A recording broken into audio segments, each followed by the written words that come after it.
আসসালামু আলাইকুম। আজকে আমি নারিকেল, তিল আর চালের গুঁড়া দিয়ে নাড়ু তৈরি করব। আসলে মাঝে মাঝেই কিন্তু এই ধরনের খাবারগুলো খেতে ইচ্ছা করে, তাই বানিয়ে রেখে দিচ্ছি। তো প্রথমে আমি এই নাড়ু বানানোর জন্য সাদা তিলটা ভেজে নিব।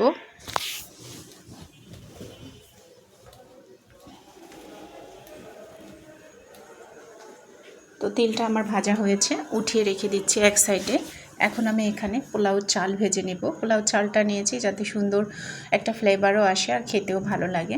তো চালটাও আমার ভাজা হয়েছে, একদম ব্রাউন কালার করে নিয়েছি। এটা ঠান্ডা করে ব্লেন্ডারে গুঁড়ো করে নিব।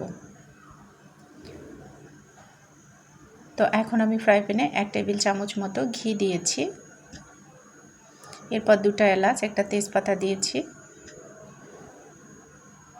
এখন আমি এখানে 1.5 কাপ পরিমাণ কোরানো নারকেল দিয়ে দিচ্ছি আর 1 কাপ পরিমাণ খেজুরের গুড় দিয়ে দেব। নারকেল আর খেজুরের গুড়টা খুব ভালোভাবে মিশিয়ে নিব।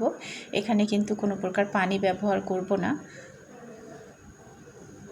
তো এখন আমি এখানে 2 টেবিল চামচ মতো গুঁড়ো দুধ দিয়ে দিচ্ছি।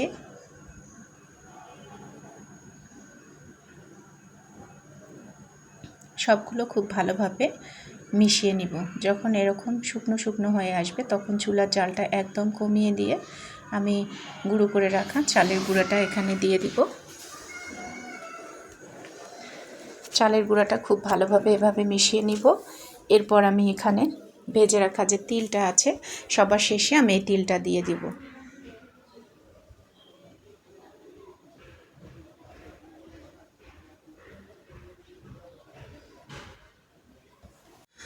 তো সাদা তিলটা দিয়ে কিছুক্ষণ আমি এভাবে ভালোভাবে নেড়ে নিয়েছি।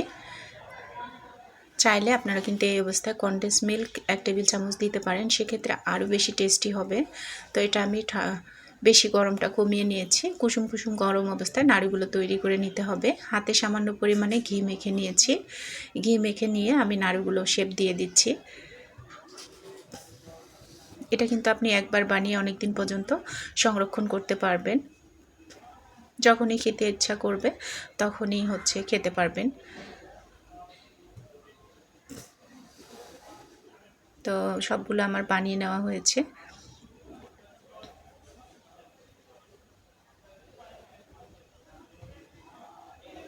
এটা খুব ঝটপট তৈরি করে নেওয়া যায়। আশা করছি আজকের এই সিম্পল রেসিপিটি সবার কাছে ভালো লেগেছে।